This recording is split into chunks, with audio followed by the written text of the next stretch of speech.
안녕하세요. 대북권의 권기현입니다. 현 정부 들어와서 많은 중과세, 징벌적 과세들을 하나 둘씩 풀고 있습니다. 양도세를 풀었고요. 이제 앞으로 취득세와 보유세에 대해서 얘기가 나올 건데, 특히 최근에 이제 가장 이슈가 되고 있는 것이 보유세입니다. 그래서 그동안의 과세 기준을 주택 수를 기준으로 해서 중과세를 하느냐 마느냐를 결정을 했던 기준이 이제는 주택 수가 아니라 주택 가액으로 바뀌었습니다.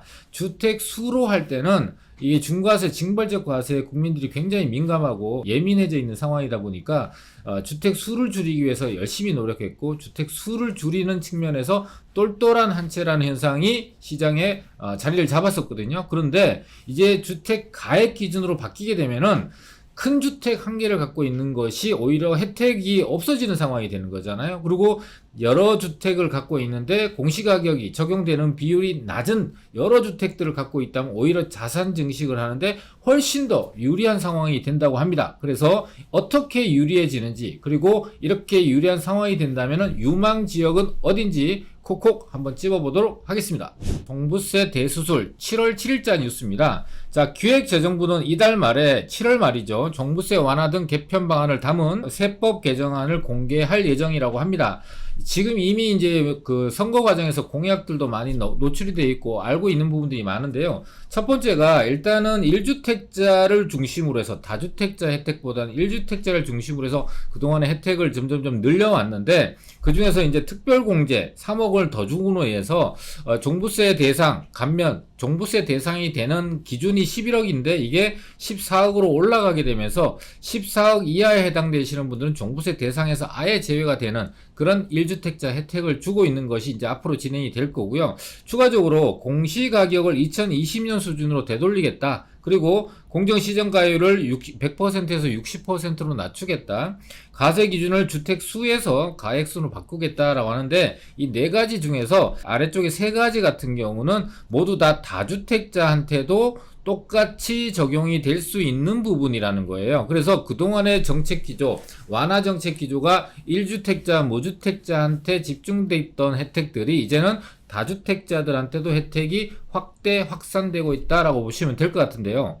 자, 이렇게 중과세가 취득, 보유, 양도 이 세 가지 단계 모두 다 이 중과세가 적용이 될 때는 똘똘한 한 채라는 방법이 이 세금을 피하고 절세하는 방법으로 굉장히 유리한 부분들이 많았었습니다. 근데 이제 이 주택 수에서 가액으로 변하게 되면은 오히려 이 주택 한 채를 갖고 있는 것보다는 오히려 다주택으로 가는 것이 훨씬 더 유리한 측면이 있는데, 이걸 실제 사례로 보게 되면은요, 똘똘한 아파트 한 채와 똘똘한 다세대 주택 여러 채를 같은 조건으로 비교를 한번 해보게 되면은요, 자, 실거래가 아파트 24억짜리가 세금을 매기는 공시가격은 약 80% 정도로 현실에서 적용이 되니까 공시가격이 20억 정도로 책정이 됩니다. 그에 비해서 다세대 주택은 실거래 가격이 6억 6천짜리가 공시가격이 시장에서 60% 정도로 적용이 되니까 4억 정도로 나오게 됩니다. 그래서 4억짜리를 아파트의 공시가격 20억과 같은 조건으로 만들게 되면은 다세대 주택 5채를 투자할 수가 있는 상황이고, 공시가격은 똑같이 아파트 한 채와 같은 20억이 됩니다. 자, 이렇게 되면은 같은 다주택이냐 아니냐에 상관없이 가액으로 따지게 되면은 둘 다 공시가격이 20억이기 때문에 보유세는 똑같이 내게 되는데 자산 가치가 확실하게 달라지고 그 차이가 무려 9억이나 나게 된다라는 것이죠. 자, 자산 가치 실거래가니까 24억이고 공시가격이 20억. 그러니까 20억에 해당되는 세금을 내게 되겠죠. 근데 다세대 주택은 6억 6천짜리를 5개 투자할 수 있는 상황이니까 자산 가치가 33억이 되는 거죠. 그리고 세금 기준은 20억이니까 이 아파트 한 채의 세금과 똑같이 내게 되는 거예요. 자, 그럼 이 자산 가치 33억이라는 것이 원래 이게 빌라가 뭐 4억짜리였던 것이 각각 2억 6천이 올랐다라고 하면은 자산 가치가 5개가 동시에 오르는 거니까 그 상승률 자체가 한 개가 오르는 것보다도 훨씬 더 높고 상승률 면에서도 훨씬 더 유리한 부분이 있다라는 걸 꼭 기억하시면 좋을 것 같고, 제가 예전에 영상으로 올려드릴 때 똘똘한 한 채가 시장에서 큰 트렌드로 자리 잡고 많은 분들이 다주택자분들이 여러 채를 처분하셔서 똘똘한 한 채 쪽으로 옮겨가고 있을 때 제가 이런 말도 많이 했었습니다. 똘똘한 한 채도 좋지만 이 정책이라는 거는 매년 변하는 부분들이 있다 보니까 이 변화를 예측하기가 어렵다. 그래서 입지 가치가 높은 데에 상대적으로 여러 채, 똘똘한 여러 채를 보유하는 것이 훨씬 더 유리합니다. 라는 말씀을 드렸는데 그때 당시에는 많은 분들이 그거에 대해서 의문 또는 동의하지 않는 분들도 상당히 많았었습니다. 자, 그런데 지금 현 정부에 들어와서 이 보유세가 낮아지고 또 주택 수에서 주택 가액으로 바뀌게 되면서 그때 소수의 분들이 이제 주택 수를 늘려서 똘똘한 주택 여러 채를 보유하는 전략을 취했던 분들은 지금 제대로 가격 상승과 세금 완화 효과를 제대로 보게 되는 결과가 나오게 됐다라는 것이죠. 아파트에 비해서 다세대 주택의 공시가격 적용 비율 자체가 아까 60% 정도라고 그랬잖아요. 삼성동에 있는 땡땡 빌라를 실제 사례를 보게 되면은 최근에 실거래가가 14억 5천만 원 정도 됐습니다. 그런데 2022년 원래 공시가격이 8억 4,800만 원이고 실거래가 대비해서 적용되는 공시가격 비율 자체가 58.4%로 적용이 됐던 거예요. 그러면은 세금을 이 58.4%가 적용되는 8억 4,800만 원을 기준으로 세금이 부과가 됩니다. 자, 그런데 이걸 2020년 수준으로 돌린다고 하잖아요. 그럼 2020년에 공시가격은 얼마였냐면은 5억 4,700만 원이었습니다. 자, 그러면은 그동안에는 지금 현재 수준에서는 8억 4천만 원을 기준으로 해서 세금이 부과되고 그 세금을 납부해야 되는데 이걸 2020년 수준으로 놀리게 되면은 실거래가 대비해서 무려 37.7%로 적용 자체가 비율이 굉장히 낮아지게 되고 그 낮아지는 공시가격을 기준으로 세금이 부과되니까 세금이 완화되고 절세해야 되는 효과를 볼 수가 있게 되는 것이죠. 그리고 이 14억 5천만 원짜리 다세대 주택은 굉장히 노후된 빌라인데 실질적으로 이 빌라가 재개발이 된다거나 뭐 이런 호재는 없어요. 그런데 왜 이렇게 가격이 올랐냐 하면 주변에 9호선이 들어섰고 글로벌 비즈니스 한전부지죠. 글로벌 비즈니스 센터가 들어선다고 하는 호재, 그 다음에 삼성역에 GTX 2개 노선이 들어선다는 호재, 주변의 개발의 호재에 의해서 이 입지적 가치가 올라가게 되면서 가격도 올라가게 된 건데 이 14억 5천만 원 정도 하는 빌라의 가격이 원래는 한 6억 정도 했었고 그 전에는 3억 4천만 원 정도 했었는데 가격이 6억에서 14억 5천이니까 8억 5천 정도가 상승을 하게 되고 자산이 늘어나게 된 거예요. 앞서 제가 예로 들었던 6억짜리를 내가 5개 투자를 할 때 30억 정도의 자산 가치가 있었는데 이게 하나당 8억 5천 정도 증가되니까 72억 5천만 원 정도의 가치 상승이 이루어졌는데 공시가격은 2022년 기준에서 2020년으로 줄어들게 되니까 5억 4,700만 원 곱하기 5개를 하게 되면은 자산 가치는 72억 5천만 원이지만 세금을 내는 기준은 27억 3천만 원 정도의 기준으로 세금을 내게 되니까 자산 가치에 비해서 월등히 낮은 과세 기준에 의해서 세금을 대단히 절세할 수 있어요. 왜냐하면은 아파트에 비해서 다세대 주택의 공시가격 적용 비율 자체가 실제에서 60%밖에 안 되고 아파트는 80에서 90%가 적용되니까 이 그 비율 적용되는 과세 표준의 비율로도 이 다세대 주택을 여러 채 갖고 있는 것이 훨씬 더 유리하다는 것이죠. 다세대 주택뿐만 아니라 소형 부동산이 앞으로 여러 주택을 늘리는데 여러 주택으로 가는 전략에서 매우 중요하기 때문에 예를 들면 주거용 오피스텔도 또는 도시형 생활주택도 이런 다세대 주택과 같은 효과를 볼 수 있다라는 것을 우리 시청자분들이 대응하는데 도움이 되셨으면 좋겠습니다. 자, 이렇게 소형 부동산을 여러 채 보유하셔서 상대적으로 적은 세금을 내고 자산이 증가되는 속도를 빨리 해서 많은 수익을 얻고 싶어하는 분들이 전략을 꾀한다면은 이 소형 부동산으로서 투자 유망지가 굉장히 궁금하실 것 같아요. 일단은 빨간색으로 표시되어 있는 데는 다세대 주택 유망지고요. 파란색으로 표시되어 있는 데는 오피스텔 유망지라고 이해하시면 될 것 같습니다.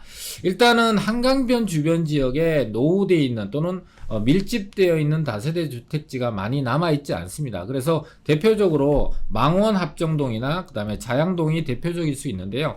자양동 같은 경우는 최근에 신속통합기획 민간 재개발을 신청했다가 탈락해서 바람이 한번 불었기 때문에 실투자금 4억 원 이상 정도가 들고 많이 드는 거는 5억 5천도 이상도 드는 상황으로 바뀌었다. 그래서 그걸 감안하셔서 작은 규모에 맞는 지역들을 잘 선택해 보시면 될 것 같고요. 자, 망원 합정도 같은 경우는 한 2억에서 한 2억 3천만 원 정도의 실투자 금액이 들어가고요. 자, 신당동 같은 경우는 한 2억 5천만 원 정도의 실투자 금액이 들어갑니다. 그리고 용산 같은 경우는 청파동이나 원효로 1, 2, 3가 같은 경우는 이미 바람이 확 불고 있어서 실투자 금액이 5억 이상의 자금이 드는 지역으로 바뀌어 버렸죠. 예전에는 5천만 원, 최근에는 2, 3억 정도의 투자금으로 투자할 수 있었는데 이제는 5억이 넘는 7억이 넘는 큰 자본이 들어가는 지역으로 바뀌어 버렸죠.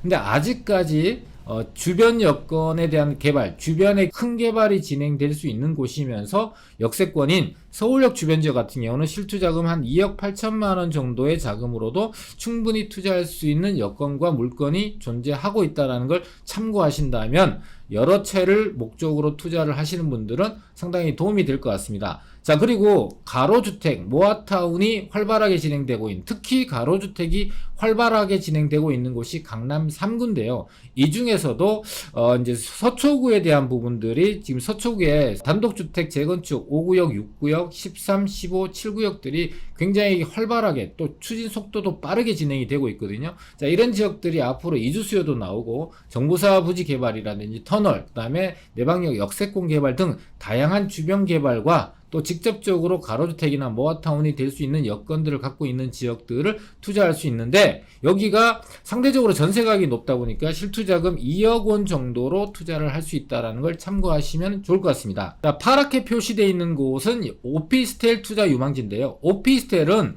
업무타운과 굉장히 밀접한 관계를 갖고 있습니다. 그래서 도심권에 이 서울에서 가장 큰 업무 상업지역을 보유하고 있는 것이 도심인데요. 이 도심의 상업지역이 그동안에는 이 광화문이나 서울시청을 중심으로 하는 지역들을 위주로 해서 개발이 진행이 됐다면 앞으로는 이 세운상가와 동대문 운동장 쪽까지 확대되면서 그 발전 방향이 확장될 거라는 것이죠. 그래서 서울 원래 오세훈 시장이 도심권에 대한 개발 계획을 발표를 했고 거기에 발전축이라는 것이 형성이 됩니다. 그래서 이 발전축에 해당되는 곳이 동대문 디자인 플라자가 포함되어 있는 그 라인이거든요. 그래서 그 라인 쪽에 해당되는 동대문 디자인 플라자 패션타운과 인접한 지역에 오피스텔이 공급된다면 대단히 유망하다라고 이해하시면 될 것 같고 여기는 한 2억 원 정도의 실투자 금액으로 투자할 수 있는 주거용 오피스텔이 존재하고 앞으로도 계속해서 공급들이 조금씩 늘어날 걸로 그래서 기회가 생길 걸로 예상이 됩니다. 자, 또 한 가지는 서울에서 가장 단군 이래 최대의 업무타운으로 조성된다는 국제 업무지구를 빼놓을 수가 없습니다. 여의도의 업무지구와 도심의 업무지구를 도로망으로 연결할 수 있는 곳이 이 원효로다 보니까 원효로 대로변을 중심으로 이 국제 업무지구에 인접해 있는 오피스텔, 원효로에 인접해 있는 대로변의 오피스텔을 중심으로 해 투자를 하신다면 상당히 좋겠고요. 그 다음에 강남의 지금 현재 오피스텔의 하이엔드 트렌드에 의하면은 1.5룸이 19억에서 23억 정도의 가격이 형성이 되고 있고 실제 나오고 있다는 걸 감안한다면 3대 핵심 지역으로 해당되는 여의도 같은 경우는 아직까지는 이 강남 가격만큼 반영이 되지 못하고 있어요. 그런데 이 국제 업무지구와 여의도가 한데 묶여서 통합으로 발전될 추진 방향을 갖고 있다 보니까 여의도의 가치도 상당히 높아질 걸로 예상이 됩니다. 그래서 지금도 1.5룸 같은 경우는 8억, 9억에서 10억 정도의 가격을 하고 있지만 전세 가격이 높다 보니까 상대적으로 3억에서 한 4억 정도 이상의 자본이라면 충분히 이 오피스텔을 노려볼 만 하고요. 이 가격이 아직까지는 8억에서 10억 정도의 가격이다 보니까 강남에 비해서 상대적으로 저평가돼 있다. 그래서 앞으로 발전하게 되면서 이런 지역들을 주목할 필요가 있겠고요. 용산의 오피스텔 같은 경우는 또는 도시형 생활주택 같은 경우는 한 1억 5천에서 2억 정도의 실투자 금액으로 충분히 투자할 수 있다라는 걸 우리 소형주택을 여러 채 전략으로 가시는 분들한테는 실투자금이 얼마 정도 들어가는지가 상당히 중요한 정보이기 때문에 참조하시면 좋을 것 같습니다. 자, 오늘 영상은 주택수에서 주택가액으로 과세표준이 변하는 보유세가 변하게 되면서 앞으로 투자 전략도 똘똘한 한 채에서도 여러 채를 보유하는 다주택 전략으로 바뀌게 되고, 그의 가장 핵심되는 혜택을 보는 것이 소형 부동산들이 전성시대가 될 것이다 라는 것을 예측해보는 시간을 가졌습니다. 그래서 이 앞서 말씀드렸던 내용들을 종합적으로 하셔서 투자를 적극적으로 하실 분들한테 이 내용들이 좀 도움이 되셨으면 좋겠습니다. 오늘 내용이 도움이 되셨다면 구독, 알람 설정 해주시고요. 댓글도 많이 부탁드리겠습니다. 감사합니다.